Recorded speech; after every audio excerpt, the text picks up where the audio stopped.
Hi everyone, this is Linda. So let's create this. It's fairly quick once you've done a couple of things. Get a blank screen here, so I'm going to do a Control A and delete. Okay, so the first thing you need to do is download a font from dafont.com called Clover Things. And to do that, you just go to dafont.com, follow the directions. There are videos out there on using Dafont. I've done a couple of other videos on it. And then actually downloading it and then running it through QuickFont. So I've gone into Font Manager and I'm going to pick on QuickFont. There is other ways to get here, but this is the one we're going to go to. And once you have installed the font is available for you to use any place on your computer, in your Word programs and those kinds of things. But the one I'm looking for is Clover. Now, it's kind of hard to see this, but because they're all pictures, I'm going to choose that one. And I'm going to run it through QuickFont. Now, I'm not going to do that because I've already created it all, but you would go through next and just go through the process. Go here, and so now it's going to create it, and I used outline. This I didn't worry about. I'm going to do next. It's going to generate the font, and it's going to save it, but I don't want to save it again. If I saved it again, it would just automatically be there. It would overwrite my previous one.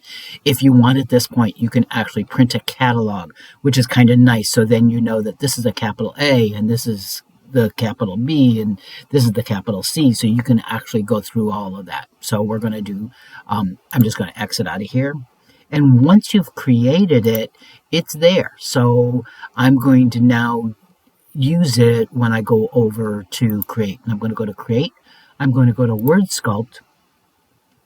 So once you're in Word Sculpt, you're actually going to go and find this Clover, and it's under plants and trees. So we're going to leave that. And then I'm going to go and I'm going to make it as large as the hoop. So fit to hoop, and I'm using a 200 by 200 hoop. Now you could use a smaller hoop if you wanted to. The first thing I want to do is just do a running stitch. I don't want a satin stitch because I want to make this an applique. And I'm going to do next. I have nothing in the words selected at all. I don't want any fonts. I don't want anything because this is just my placement line for my fabric. So I'm going to do that. So it's there. Now the next thing I want to do, I'm going to go through Word Sculpt again because now I need my tack down lines. So this time I'm going to pick on a motif, and I actually want to go to Options. And I'm going to come in here and I'm going to go to Husqvarna Viking. I'm going to go to this little, it's kind of that stretch stitch, but it kind of covers up my outside edges. You could do a zigzag, you could do about anything, but this comes out about right. I'm going to do OK. I now have that, and I'm going to do next. I don't want any words yet. This is going to be my tack down. So that's all good. We're going to do finish, and I now have that kind of covering all that. One more time. We're going to go to Word Sculpt. This time we want the satin stitch, and you might want to go into options and you can actually change it. I have it at 3, which is about what I want, and I'm again just going to leave the sizes the same. I'm going to do next. This time I am going to use the words. The font I want to use, I use select a font, and the one I want is Clover Things. That's the one that I ran through QuickFont, and I'm going to do a capital A and a small a. The capital A is actually the 3-leaf clovers, and the small a is the 4-leaf clovers. But I can change this, and I can make this a little bit smaller. I wouldn't go much smaller than 15. It's really a larger font, but it is pretty small, so you need to think about that. Now you could go larger. And I'm going to, actually, I kind of like that. I want to go back down to 19. Okay, so I made them just a little bit larger than I did in my original one. So I'm going to hit finish. So now I've got all of these here, and what I want to do is I can actually start moving some of these around a little bit. So I'm going to do reveal groups. I want this one, whoops, and I want to move that one down a little bit. And I'm going to just take a 3-leaf one, and I'm going to do a duplicate. So to do that, Control D, it duplicates it, and I'm going to move that one down in here.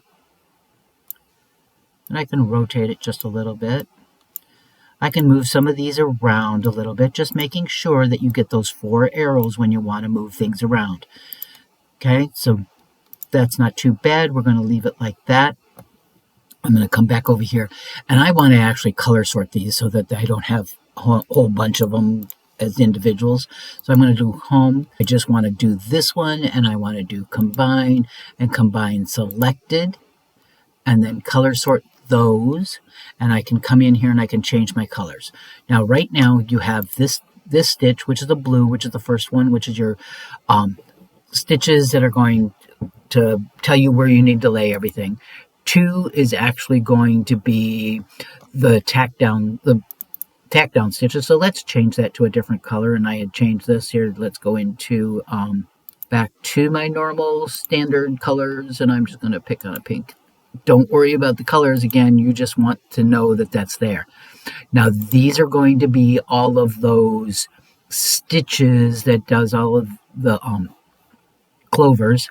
And then it's going to do that outside stitch, which is the satin stitch that's going to cover your raw edges. Pretty simple.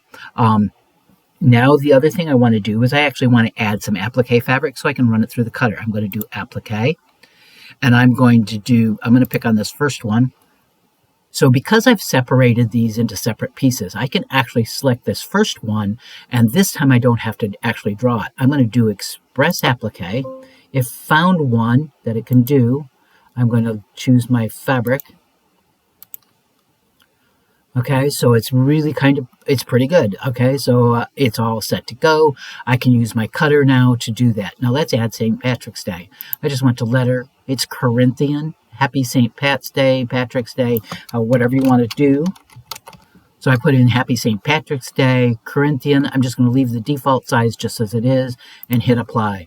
And of course I forgot to not select something, so I'm just going to move that up into place. And I can make it larger, I can make it smaller. And that's all there is to it. So I can go to File, and I can do Export Applique Pieces, so I can go to a cutter, or I can actually print the template, so I can print that out. And then don't forget to do a save and do your export. I hope you try it. It was a pretty simple one. You could pick on any of the shapes, but I just figured for St. Patrick's Day, this is the one I'd do. Have a good day. Thanks for watching.